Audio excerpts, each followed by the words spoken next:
Oh, welcome. We bid you welcome. John Clauser, Johnny Metal, the Metal Dad, coming to you from my music corner of the world. W.A.S.P Wednesday, folks, rejoice, for we have another little episode. And today, this is a special time for me because I get to have a little conversation here with someone who's extremely supportive of the W.A.S.P Wednesday series via the W.A.S.P Nation Facebook group and via the YouTube videos. Miss Mariagrazia, all the way from Italy. Welcome. Thanks. Well, Thanks. now I have to ask, what part of, if you don't mind, what part of Italy are you in? In the northern part of it, so near Milan. Okay. Okay. I've never been to Italy, so I don't have a complete frame of reference, but but I've always wanted to go there. I've wanted to visit Europe, and one day I may, and one day I won't. Well, who knows? But so this is an honor to do this with you. I'm going to ask first off, what's some of like your earliest musical memories that you've got? What kind of where did it start with you in music? Me and music started in the early teens with the band Europe. When I was an early teen, it was very popular. The Final Countdown song, The Final Countdown. Then I think was maybe through MTV. I went to Motley Crue, and to me, Motley Crue were still one of my favorite bands. Then very much into Alice Cooper. Okay. And Alice, I went to see him live quite often since 1997 when I went in Rome with my father. And so this is a big memory to me. So I saw Alice Cooper live quite many times. Yeah. Wow. I have never gotten to see Alice in concert. Really? No, and Wow. I have his albums, but for whatever reason, I have never seen him in concert. Ooh. I need to fix that, but continue. Yeah, so then my first memory of a W.A.S.P is through the radio in 1992 when I heard for the first time Chainsaw Charlie. And to me, that song is still my favorite. Okay. Because it was the first, and because of the energy of that song. Then I remember I saw always through MTV Animal from the Lyceum. But the thing is, I was much more into Alice Cooper and Motley Crue in that period. So, and I saw one of the first pick I saw, Blackie, I remember, was the one, the one of Mark Weiss in, I think it was 88, with the three women under him. Yes. The women in lace. Yes. The women in lace. I know what you're talking about. That was one of the first pick I saw of Blackie. And, I read something, about the meaning of the name. And for me, after seeing was absolutely, we are sexual perverts. The Of meaning. course. But then, but then I my real dedication to WASP began in 2022 because first of all I read the last Nikki Sixx book, the first 21, that has an entire chapter dedicated to Blackie. Oh, wow. And Okay. influence, the influence that Blackie had on Nikki when they were in sister band together. And the description that at one point Nikki says is the real Blackie is not the menacing figure that you see on stage. Is the man with an acoustic guitar in front of the ocean playing Beatles songs. For me, the description was perfect because from on I started thinking, okay, let's sing every video on YouTube, every interview. I saw all the. Uh, I started collecting albums and magazines. So it was really my dedication is 3 years. Okay.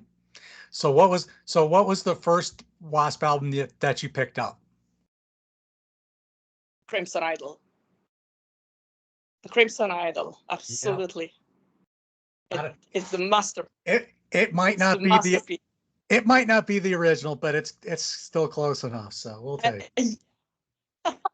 I added two. I added two the re-idolized with a DVD. Yes. Yeah. I have it too. Great, but you know what? I didn't like so much in the re-idolized was the polished lyrics in Chainsaw Charlie. I prefer the original. Yeah. The big thing that for me was the one thing that had that re-idolized made it flat for me. Yeah. No offense to the drummer, but his drums sounded just didn't sound as powerful as Frankie's did True. on the original. Yeah. Not saying he didn't play with power. It just didn't have there. It sounded flat to me. I don't know. I don't know how to describe it, but it just didn't seem to have that oomph and that power that you had with Frankie's. There was the certain sound, the way it was recorded. That was the one thing I didn't really care for on Re-Idolized, but it was still impressive. But yeah, no, it also in Re-Idolized, what I liked was Blackie being an actor.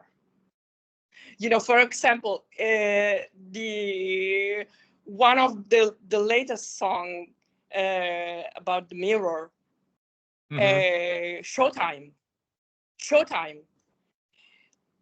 I like much how spoken part of Blackie is really of an actor. It's great. right, yeah. Jonathan is 8:15. Jonathan. Showtime. Yep. Yeah, those little extra bits Perfect. were nice. They were definitely perfect. Um, I know if you had the original version and then if you went insane like I did and tried to look for all the singles and stuff like that, and even some of the later releases have all the bonus tracks and whatever. You had the two extra tracks. I bought the Seven Savage in CD version.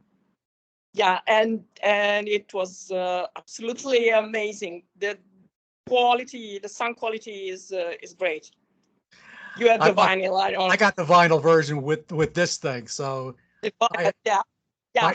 my number was 872, and I had Blackie sign it. So when I saw him last year, but I saw somebody carry in the whole box for the Seven Savage. I'm like, Yeah, yeah, I don't want to be lugging true. that thing around for the entire show. I want to get as Yeah, close to the stage. I don't want to be carrying that thing around. I mean, obviously the albums weren't in it, but I'm like, that's too big, man. I don't want to carry that. I didn't even want to be carrying this thing, because I had him sign yeah, this, and I always find it yeah. funny. I always find it funny. Yeah, Why does he always yeah. seems to sign right over Chris's name, Chris's face? Every time I've seen a signed copy of this, he always signs over Chris's name or over Yeah, Chris's face. I don't know why that is. Maybe in a Q&A somebody needs to ask him that. I don't know, but anyway, yeah, Phantoms maybe. in the Mirror and the Eulogy. I thought those songs really stood out on their own, but then when you I listen to agree. when you listen to Reidolized, they don't they don't fit. Hmm. I mean, maybe you could put Yeah, Phantom in the Mirror somewhere, but I mean, the Eulogy really doesn't fit because really great Misconceptions is the perfect ending to the album, and Eulogy is just yeah, like, yeah, what's the point? I like the song, don't get me wrong. It yeah. just doesn't seem Uh, natural to have it there. uh, uh,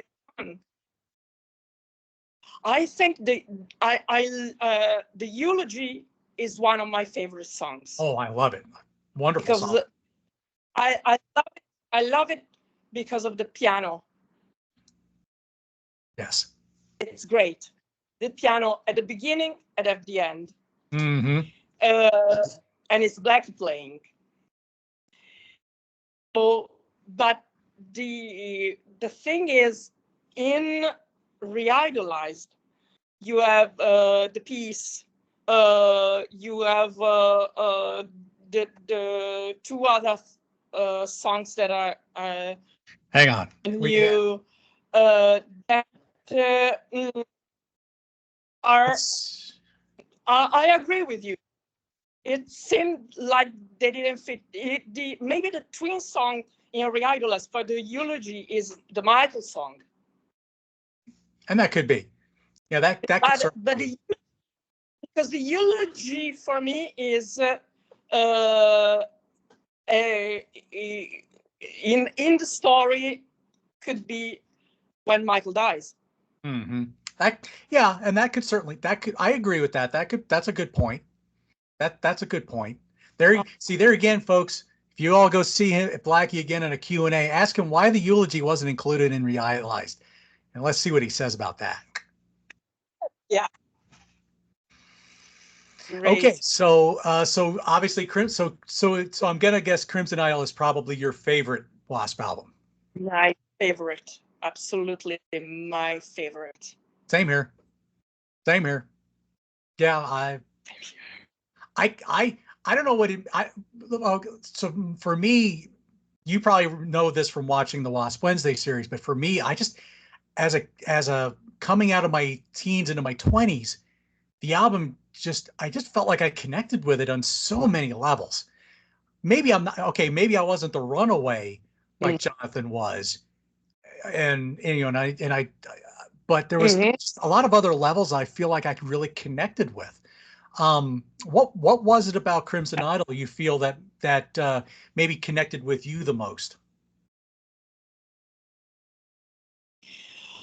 Or the feelings that the music is capable to give. The feelings because you have the energy of Change to Charlie, and you have the greatest music ever with the Misconceptions. Because one of my two favorite songs are Change to Charlie and misconceptions. I think is a symphony. It's like a symphony. It's great. Oh yeah. In every part, beginning to end, from the beginning to end. Yeah, I think when I It's saw them, something that make you cry for how is perfect misconceptions. And when you see the videos that of course you saw in on YouTube, misconceptions that Blackie does on the acoustic guitar. It's absolutely perfect. oh, absolutely. Yes, absolutely. I think back when I saw them in 2022 on that first tour of America that they'd done in years. Yeah. They did what? They did Chainsaw Charlie, they did The Idol, and they did Great Misconceptions. So you got to and of course The Idol, Doug takes an extended solo. So you get, that's where he gets his solo spot.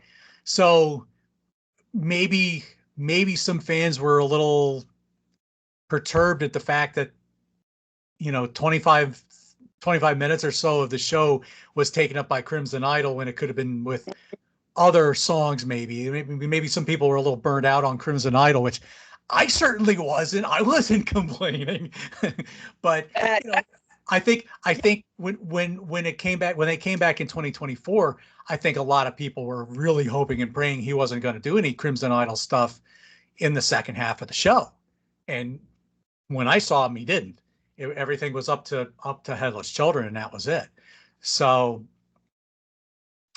was I disappointed in that? Well, not really. I got to see them once. I was happy with that.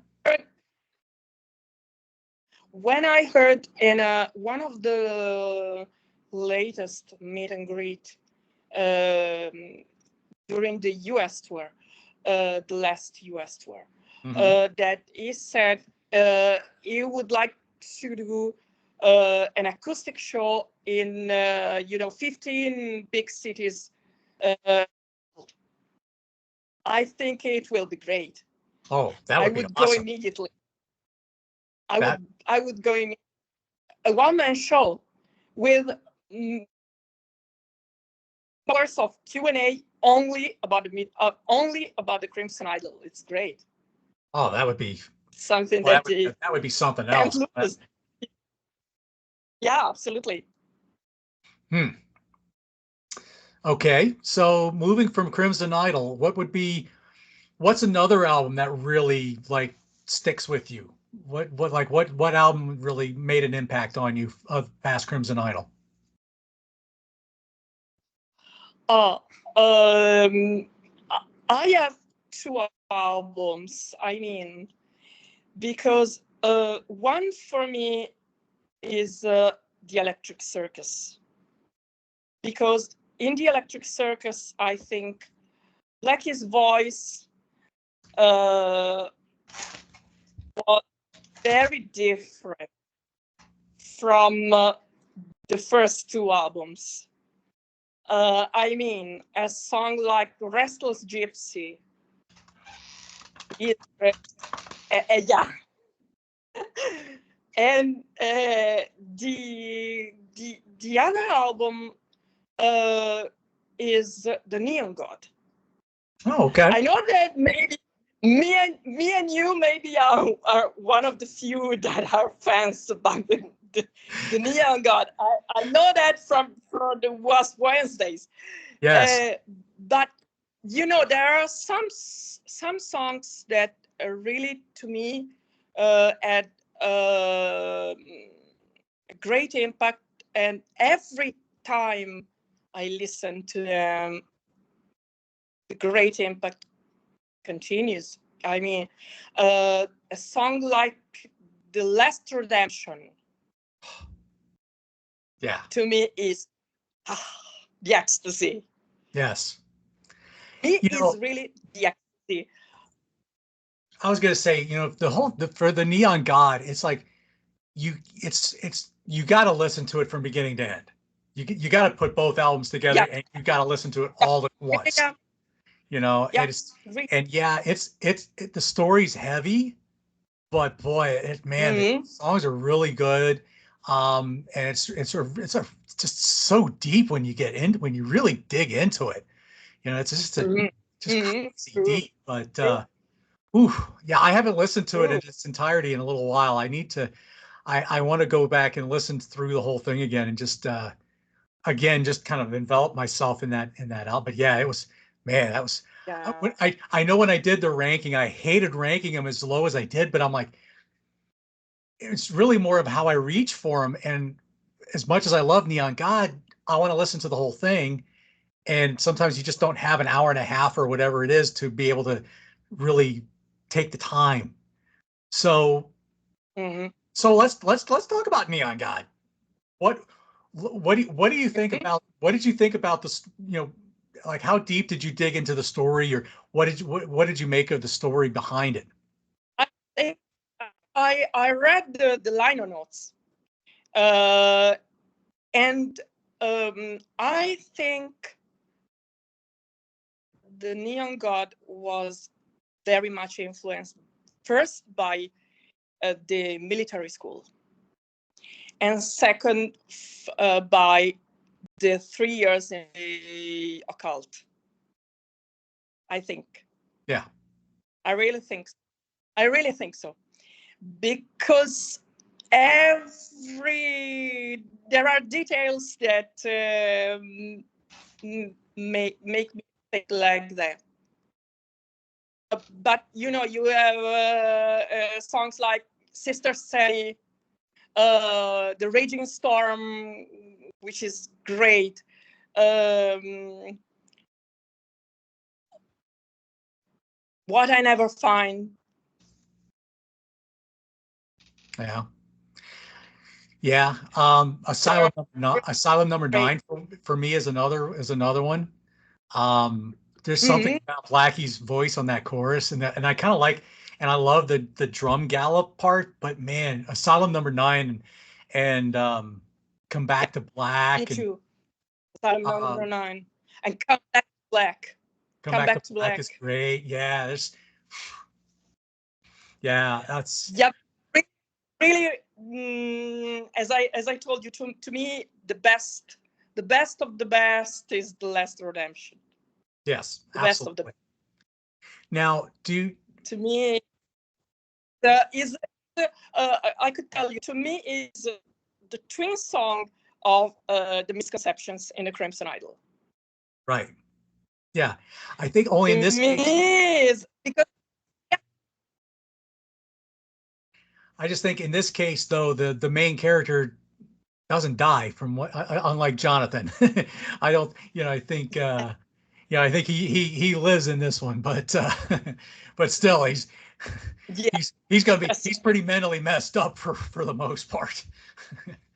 yeah, But true, yeah, true. I hope one day that uh, Blackie can get it worked out where the Neon God albums can be officially released on vinyl and Mm, stuff like that. yeah. I know there's a few albums that haven't been officially put out there, and if you can find them, Mm, you're gonna be paying a lot of mm, what is yeah, the Italian, what's the Italian money? Is it lira? yeah. Euro. Okay, Now it's euros. euro. Okay. So Bef- uh, Before the euro was the lira. Yeah. okay.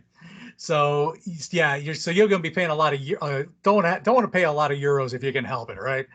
But yeah, yeah, Neon God, yeah, that great story. Just again, the storytelling that Blackie did with that was Yeah. just out of this world. But and it's a shame that that material has really not been done live much. You know, Mhm. once in a while, I think he did it, but boy, even on the tours, he didn't do that much from it. But yeah, and I doubt seriously you'd ever see him do that in its entirety. I don't think that day's ever going to happen. But anyway, yeah. so if you had to pick an album that maybe you just don't reach for all that much by the band, what would you say? What would you say the album that you would probably reach for the least of the catalog? The least Eldorado. I had a feeling that might be the answer. Because you know, the only song that I save from Eldorado is Damnation Angels. Yes. Yes. Damnation Angels to me is the best. Yes. And you knew how much John and I liked that song. Yeah. We both love that song. Other than that, maybe not so much. But yeah, no, Damnation Angels, that's a great one. Although I have the Damnation Angels that was live at the concert, the Sting, in 2000. Yes. It's great. Yes. Live was something unbelievable. Yeah, it's kind of interesting when you hear like Chris Holmes. Blackie's look in that live was. Oh yeah, yeah. He was definitely pretty intense in that one. But it's interesting when I think Chris Holmes was recently on like one of the Metal Voice, I think it was, and he talked about how the live albums weren't really live, and he's like, my name might be on like KFD or Eldorado or Dying for the World, or trying to remember, is it Dying for the World or Unholy Terror? I always get the two timelines mixed up for that. Yeah. But he's like, my name might be on them, but I didn't actually play on any of those. What do you think about that? What do you think about that revelation from him? Do you think about that the album was not completely live? Well, between the like Live and the Raw and the Natural Born Killers, or Double Live Assassins was something. I mean, about Live in the Raw was something that everybody knows. That Live in the Raw was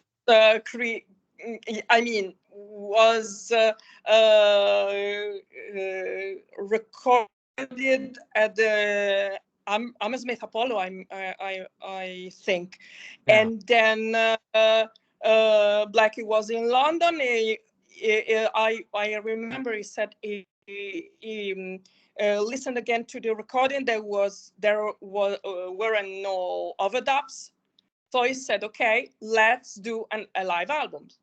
But and about Double Live Assassins, I thought it was what Chris said was quite awful, as always, about always complaining about something, always complaining. I mean, I thought Double Live Assassins was amazing. I thought it sounded great, but you know, the fact, I think, but Chris also mentioned that he doesn't even play that much, if at all, on, like, he doesn't even remember playing on KFD or Dorado, which I'm thinking, well, I can hear a couple solos from KFD that I'm like, yeah, I think he's on that.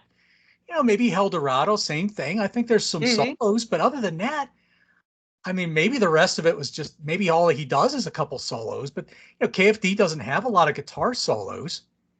And you know, Eldorado here and there, but I don't know. You know, it is a shame that Chris and Blackie just will never come together again, and you know, it's like oil and water.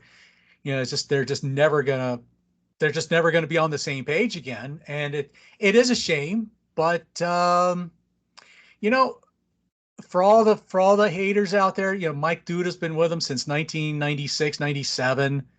You know, Doug Blair's basically been with them for the most part since 2000, on and off since 2000 or 1992, excuse me. You know, Achilles has Yeah. been with them for a number of years. I mean, you know, I think the band's doing just fine.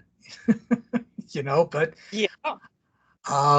you know, but you Not know, God bless Chris Holmes. not everything is solid.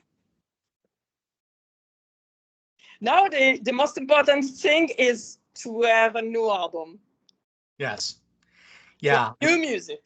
Yes. I know Wasp After fans are clamoring. after 10 years of Jaffa, the most important thing is to have a new album Yes. out. Yeah. Yeah.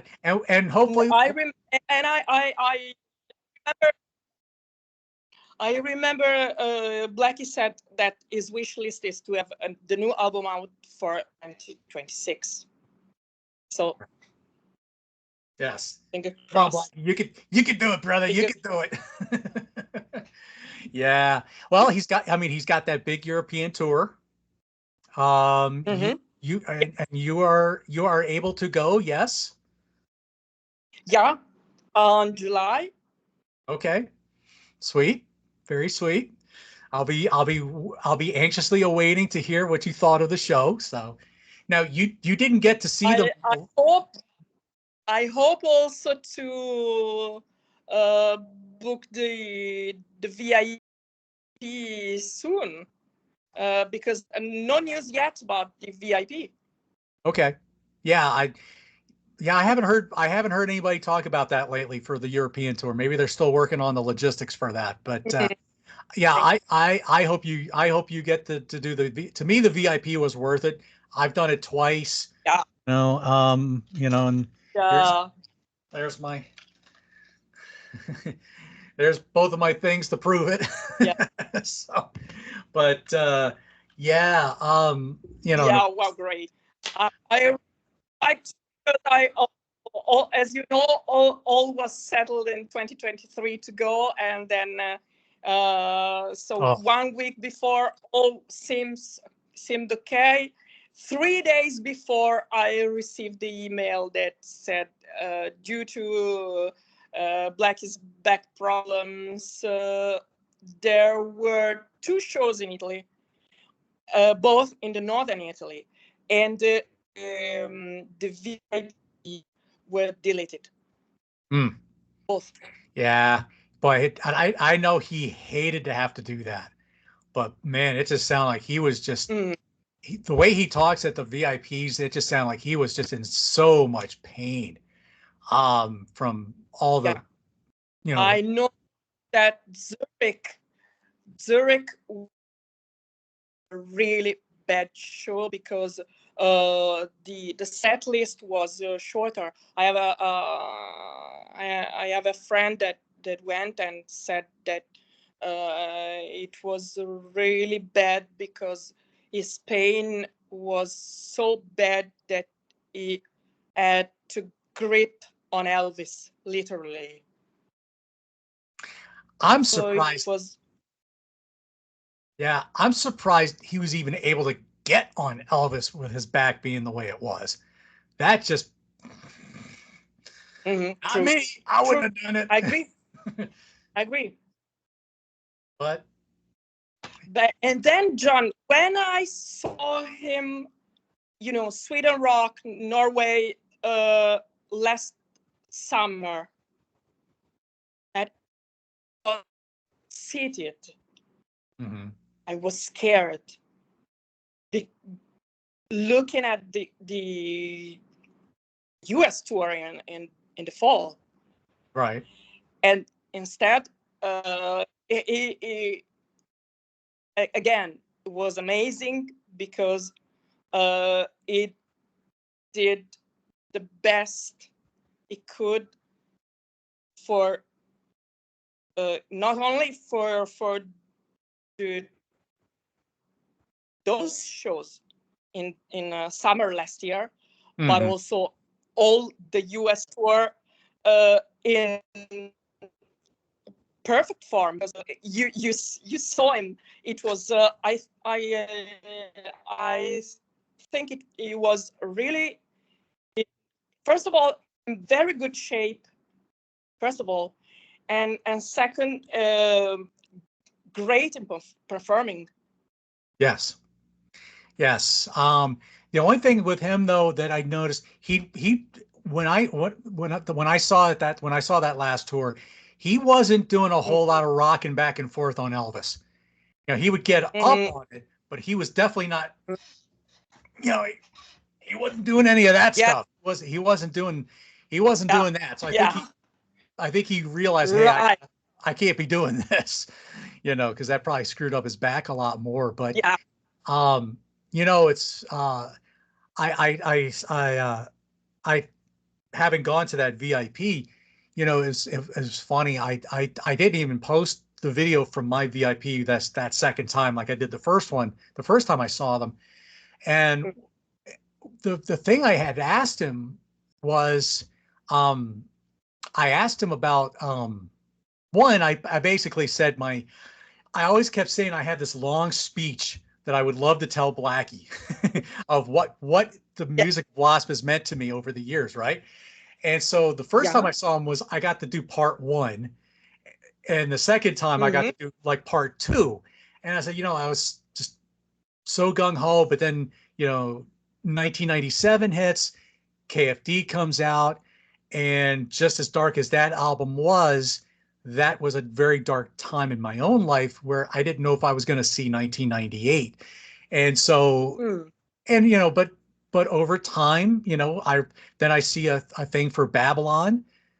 And I read a review of where the lyrical direction was on that. And I was like, oh, really? I'm going to have to check this out because I kind of went, what, 10 or 12 years of kind of W.A.S.P silence almost, you know, but so Babylon brought me back. And so, you know, I wanted to share that with him, obviously where he was going in his life. And I was very thankful for that. So my question to him then was, I talked about, I had not long ago, I had watched a documentary on Arthur from the New York Dolls, Arthur Kane. And you, of course, he had finished up with the Dolls, you know, Blackie. He did a few shows or whatever, and then he formed that band with Arthur, you know, the Killer Kane group, where we got Mr. Cool and stuff like that. Cool. And so, you know, then that dissipated, and then he goes on to do Sister and Circus Circus and stuff like that. My question to him was like, what was it, you know, what did you take from working with the Dolls and with Arthur, and were you able to maintain any kind of relationship with Arthur up until he passed away? You know, because he did, you know, if you remember, he did those reunion shows with Johansson and all those guys, and or at least whoever was still alive. And then like 3 or 4 weeks later, he was dead. You know, Arthur. You know, he was diagnosed with leukemia, and then like 3 or 4 weeks later, after those shows, he was dead. So Blackie's answer to that was, it was like you know, you had a lot of bouts with taking them to alcohol rehab places, and back in those days, it was like looking at a horror movie. You know, it was not a very pleasant sight to be in. And for him coming out of his teens into his 20s, that was a really crazy experience. And while he never answered the question about if he had maintained a relationship with Arthur throughout the years, he said the one thing it did get me is it got me to Los Angeles. And for that, I'm always gonna be grateful for that. So knowing that he used that as a stepping stone to get there was great. But then he was like, well, let's go back to your thing. Is there something more? Is there something more that you want to talk about? And so I was like, at first I was a little confused by the question that he was asking me. Then I'm like, oh, he wants me to talk about my dark period? Really? You know, my mind's blown.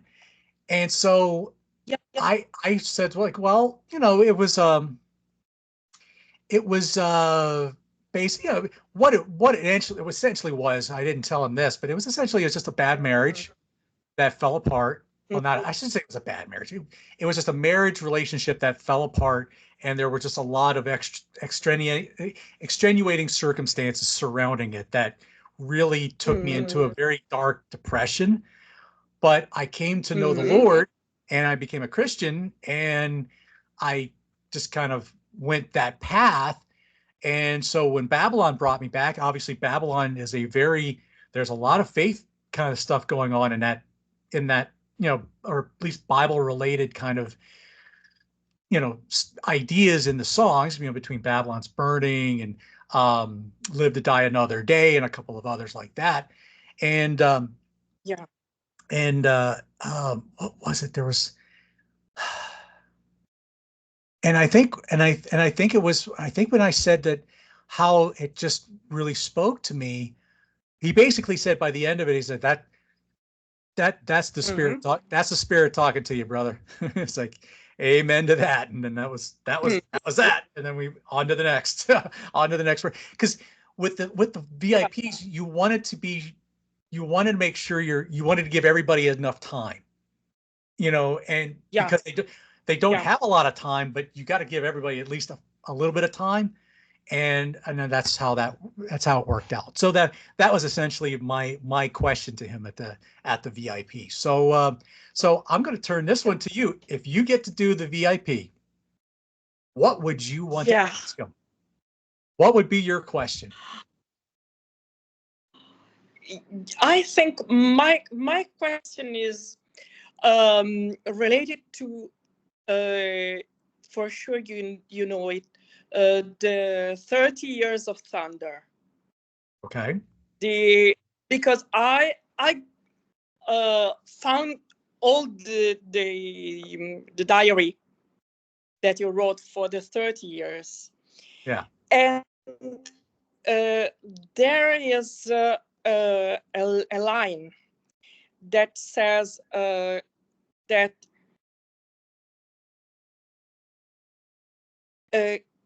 it was he had a void in his life after his mother's died in 1980. And he said, for me, it was 25 years to fill that void.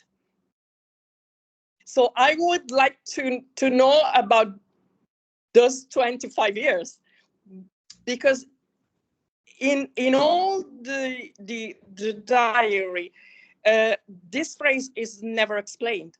Yeah.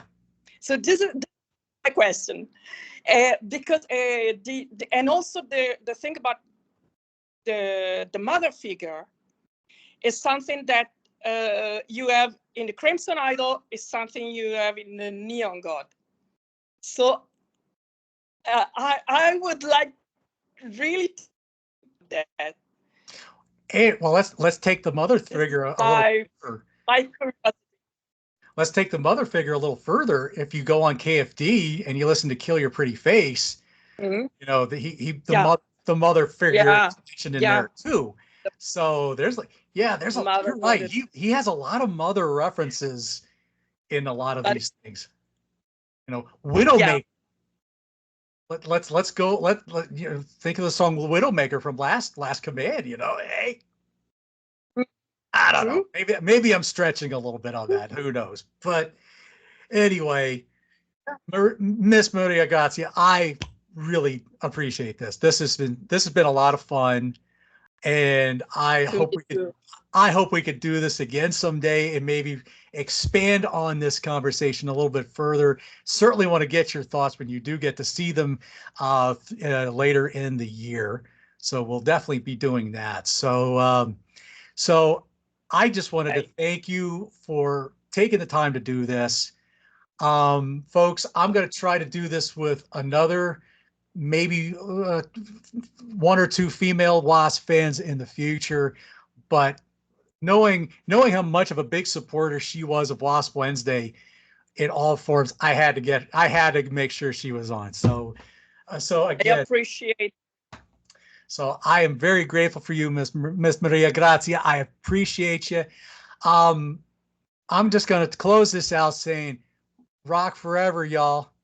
John Clauser, Johnny Metal, the Metal Dad. We will see you soon. Take care, everybody.